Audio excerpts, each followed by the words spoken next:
National conference के नायब सदर और साबिक वज़ीर आला उमर अब्दुल्ला ने थडीवारा छबल में एक अवामी इज्तिमा से खिताब किया।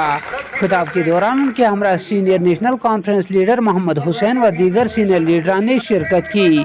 खिताब में उन्होंने भारतीय जनता पार्टी को निशाना बनाते हुए कहा कि भारतीय जनता पार्टी ने यूटी जम्मू व कश्मीर को तबाही की तरफ धकेल दिया, जिस वजह से यहाँ के आवाम को सख्त मुश्किलात दरपेश हो रहे हैं। उमर का मजीद कहना था कि अगर हमारी सरकार बनी तो अवलीन तरजीहात में रियासत की बहाली, बेरोजगारी का खात्मा और काला कानून पब्लिक सेफ्टी एक्ट को ख़त्म करेंगे। उन्होंने सुप्रीम कोर्ट के इस बात की तरफ भी इशारा दिया कि दफ़ा 370 और 35 के हवाले से जो सुनवाई होगी वो शायद जम्मू व कश्मीर के अवाम की उम्मीदों के हवाले से होगा, क्योंकि जो हमारा केस है वो काफ़ी मजबूत है और हमें उम्मीद है कि नेशनल कॉन्फ्रेंस आने वाले असम्बली इंतखाबात में भारी अक्सरियत से कामयाब होगी। इंशाल्लाह वो दिन दूर नहीं है जब वो नया कश्मीर का जो ख्वाब हम सब देखते हैं उस ख्वाब को हम असलियत में तब्दील करने में कामयाब हो जाएंगे। हुसैन साहब जब यहाँ कॉन्स्टिट्यूएंसी का सिलसिला बदला नहीं था तो बिलखसूस जनूबी कश्मीर में हमें एक दो जगह साथियों के दरमियान फैसले करने में थोड़ी सी परेशानी थी। अगर शांगस ने तो रियाज भी था, हुसैन साहब भी थे। तंजीम चाहती थी कि वहां कोई इंचार्ज रखा जाए, लेकिन फैसला करना बड़ा मुश्किल था और इस दौर में हमारे वर्कर जो है सबसे ज्यादा परेशान हुए, क्योंकि रियाज साहब मीटिंग बुलाते थे। मेरे वालिद साहब हमेशा मुझे कहते हैं कौन कब कहां कैसे ये सब पहले से ही तय होता है, ये बाकी हमारे आसपास जो है ये सारा दिखावा होता है। हमें भरोसा अल्लाह ताला पे है। हटाएं जितनी ये सिक्योरिटी हटाना चाहते हैं, हमें घर से बेघर करना चाहते हैं करें, हम इनके सामने झुकेंगे नहीं। हम अपना मंसूर जो है, हम अपना मकसद छोड़ेंगे नहीं, हम अपनी लड़ाई छोड़ेंगे नहीं। बहुत से ऐसे सियासतदान हैं जो लड़ाई शुरू होने से पहले ही मैदान छोड़ गए और फिर हमें ताने देते हैं। अब क्या गलत किया हमने? हम पहले दिन से कहते हैं कि 5 अगस्त 2019 को जो हुआ वो गलत हुआ, वो जम्मू कश्मीर के साथ धोखा हुआ। हमसे जो वादे हुए थे उन पे कोई वक्त की पाबंदी नहीं थी। जो जम्मू कश्मीर को खसूसी दर्जा दिया गया था 1947 में, उस पर कोई वक्त की पाबंदी नहीं थी। हटने का वक्त नहीं आया है। मेरे वालिद साहब भी पीछे हटना चाहते थे। 15-20 दिन पहले फारूक साहब ने एक मीटिंग में ऐलान किया था कि वो अब नेशनल कॉन्फ्रेंस के सदर तो है बने रहना नहीं चाहते हैं और अब तंजीम में तब्दीली आनी चाहिए।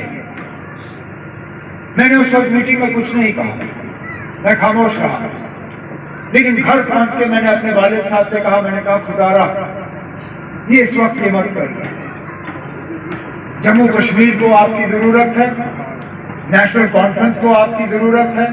हम जो लड़ाई लड़ रहे हैं उस लड़ाई में आप पीछे नहीं हट सकते। साल पार करके मैंने उनको तैयार किया तो दोबारा वो 5 दिसंबर को नेशनल कॉन्फ्रेंस के सदर बने, क्योंकि साजिशों की कोई कमी नहीं है।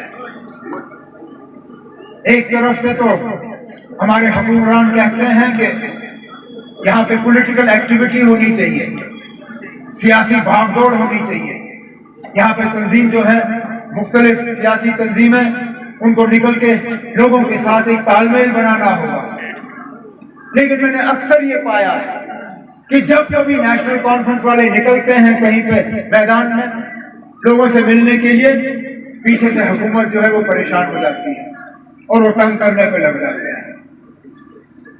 उनको हमारा घूमना फिरना जो है बिल्कुल पसंद नहीं है। अब आज मैं देख रहा था यहाँ बैठ के नई नई लिस्टें निकलती हैं और साथियों की सिक्योरिटी कम की जाती है। लिस्ट में निकलता है, वहां लिखते हैं कि यहां ज्यादा है पुलिस वाले, इनकी तादाद कम करनी है। जब मैं अपने साथियों से पूछा ना आपके पास कितने पीएस होंगे, कहा एक। मैंने कहा अब इस लिस्ट के बाद कितने रह गए, कहा कुछ नहीं। मकसद ये है कि हम लोग घर में बैठे रहे, हम लोग निकले ना। गैर कानूनी तौर, गैर आईनी तौर हमसे वो दर्जा जो है छीना गया और हम उसको वापस हासिल करने के लिए लड़ रहे हैं। शुक्र है कि कल सुप्रीम कोर्ट के चीफ जस्टिस ने ये इशारा दिया है कि जल्द से जल्द इस केस की सुनवाई के लिए तारीख जो है वो मुकर्रर की जाएगी और तारीख पे जो है सुनवाई शुरू हो।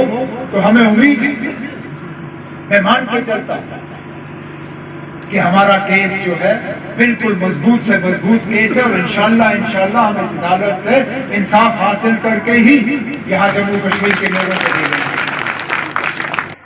लेकिन मैं जहां जाता हूं लोगों को मायूस पाता हूं, जहां जाता हूं नौजवानों को मैं परेशान पाता हूं, जहां जाता हूं वहां लोग कहते हैं ना हमारा कुछ भी नहीं बन रहा, बेहतरी के बजाय तबाही और बर्बादी, महंगाई का तो कोई हिसाब किताब ही नहीं। बड़े दावे करते हैं ना कि लोग अब चैन की सांस ले, कहां पे? हुकूमत ने वो गैस के चूल्हे बांटे, पहला सिलेंडर भी दिया, लेकिन उसके बाद भूल गए लोगों को ये बताना कि ना चूल्हा तो हम दे रहे हैं, सिलेंडर आपको बाजार से खरीदना होगा। और रोज सिलेंडर की कीमत जो है वो बढ़ाते जाते हैं।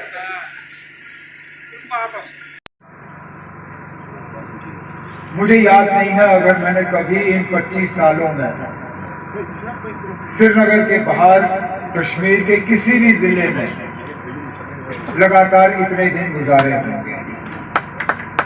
इसी से अंदाजा किया जा सकता है कि हम तंजीम की मजबूती और वर्करों के साथ तालमेल बनाने में कितने संजीदा हैं। इन 3 दिनों में कोशिश ये रही कि वर्करों के साथ मुलाकात हो, 2-4 बातें हो,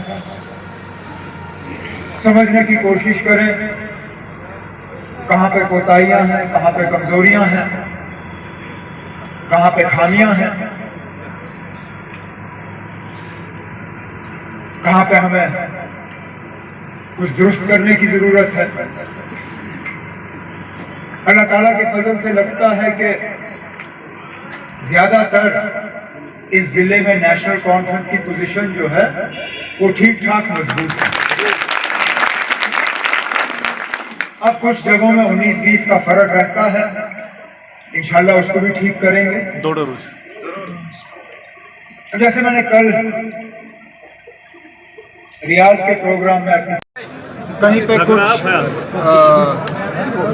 लोगों था पास हिलाल थोड़ी सी शिविर रोज पाता थोड़ा सा टेंशन रहता है कुछ साथियों में, चलो वो भी हम ठीक कर लेंगे। लेकिन बुनियादी तौर पर मुझे लगता है कि नेशनल कॉन्फ्रेंस एक बहुत ही अच्छी पोजीशन में है। Sir, in response to your yesterday's your take on that, लोगों से जमीनें छीनना और उनको इस तरह निकालना, उसकी क्या नीड है? ये मैं फिर अपनी बात दोहराता हूँ, The law of natural justice is that you give leaseholders the right to renew the lease. They should have the first right of refusal. इनकार करने का पहला हक उसको होना चाहिए जो वहाँ पे पहले से बैठा हो।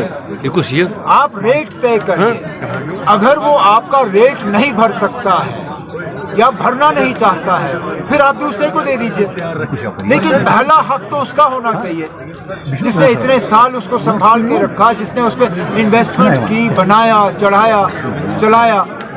पहला हक इनकार करने का उसको होना चाहिए। Right. एलजी साहब वो करें तो मैं फिर कोई शिकायत नहीं करूंगा, लेकिन जो उनका ऑर्डर है कि आप बस अब आप ये जमीन हुकूमत के खिलाफ के हवाले करिए, उससे तो सीधा सीधा जाहिर है कि वो यहाँ के लोग जो है, जो बुनियादी यहाँ के रहने वाले हैं, उनसे ये चीजें छीन के किसी बाहर वाले को देने की कोशिश करें। हम हटाएंगे। ने भी अटैक किया, ये तू मैं का सिलसिला चलता रहता है। पहले तो पाकिस्तान ने अटैक किया, फिर उस अटैक का जवाब हमारे एक्सटर्नल अफेयर्स मिनिस्टर ने दिया। ये सब चलता रहता है।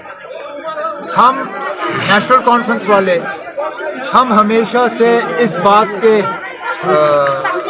इस बात को हम दोहराते रहे कि हम अच्छे रिश्ते चाहते हैं।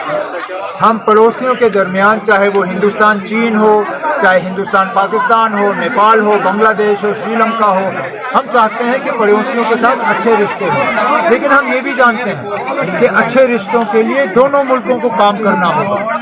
इकलौता ये जिम्मेदारी हिंदुस्तान की नहीं है। पाकिस्तान को भी हिंदुस्तान की जो कुछ कंसर्न्स हैं, जो परेशानियां हैं, उनको दूर करने में कुछ कदम उठाने चाहिए। अगर आपने अभी तक जेके खबर नाउ को सब्सक्राइब नहीं किया है तो अभी सब्सक्राइब कीजिए और ताज़ा तरीन खबरों की जानकारी के लिए www.jkhabarnow.com पर देश दुनिया की खबरें भी आप देख सकते हैं।